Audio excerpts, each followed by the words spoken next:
असतो मा सद्गमय। असत्य से मुझे सत्य की ओर ले जा।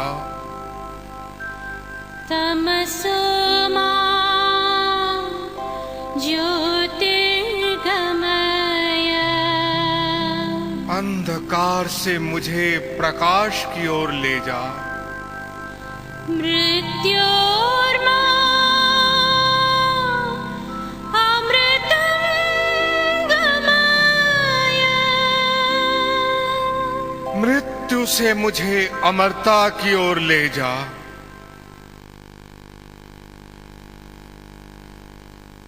नमस्कार। ज्योतिष और मोक्ष के इस अंक में सभी दर्शकों का स्वागत है।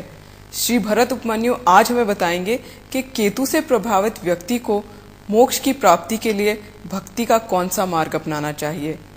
भरत जी।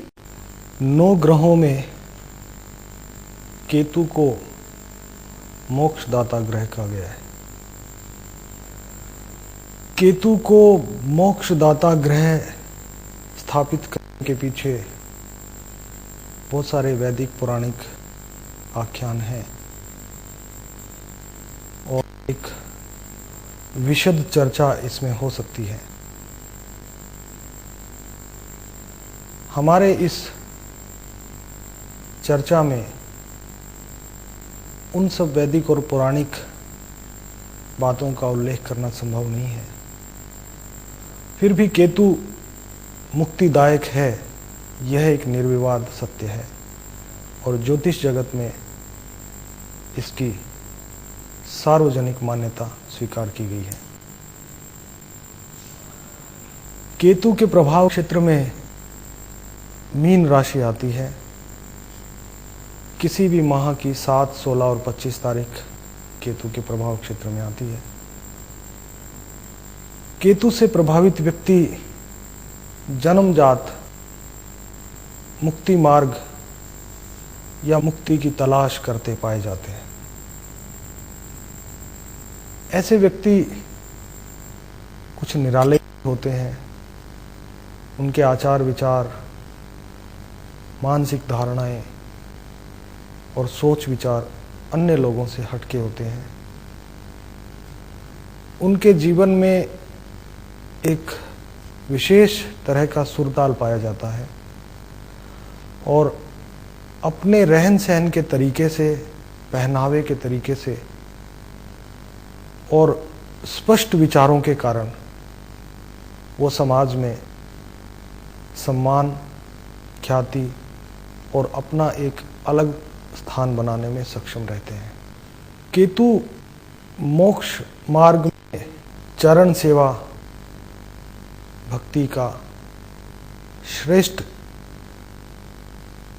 प्रतिपादक मानसिकता को उत्पन्न करने में सक्षम है। केतु ही वह ग्रह है जो मानव जीवन में सबके प्रति विनम्र भावना उत्पन्न करने में सक्षम है।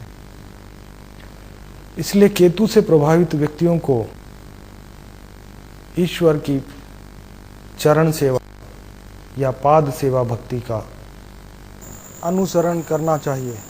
चरण सेवा गुरुजनों की भी होती है, संत जनों की भी होती है, माता पिता की भी होती है। इन सब में ईश्वर का रूप देखते हुए यदि सेवा की जाए तो निश्चित रूप से मोक्ष का मार्ग प्रशस्त हो जाता है। हमारे समाज में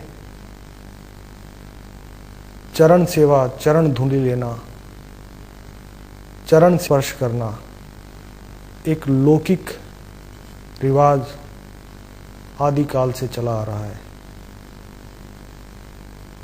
इस भक्ति का प्रवाह घर घर में और जन जन में पाया जाता है।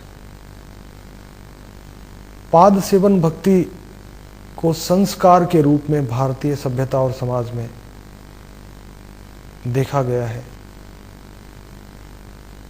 नम्रता पूर्वक ईश्वर, गुरु और संत जनों की सेवा से जीवन में पाद सेवा भक्ति का या चरण सेवा भक्ति का प्रादुर्भाव संभव है। इस भक्ति के माध्यम से हम लौकिक जीवन में शांति और पारलौकिक जीवन में मोक्ष को प्राप्त कर सकते हैं। इसके अतिरिक्त ये भी कहा जा सकता है कि समस्त बड़ों की चरण सेवा भी एक तरह से ईश्वर की ही सेवा है, क्योंकि भारतीय दार्शनिक और आध्यात्मिक जीवन में सभी में ईश्वर का रूप देखा गया है और समस्त बड़ों का, गुरुजनों का, संत जनों का चरण सेवा करना और उनमें ईश्वर को देखना भी पाद सेवन भक्ति का एक रूप है। इस भक्ति के लिए कोई विशेष व्यवस्था की भी आवश्यकता नहीं है।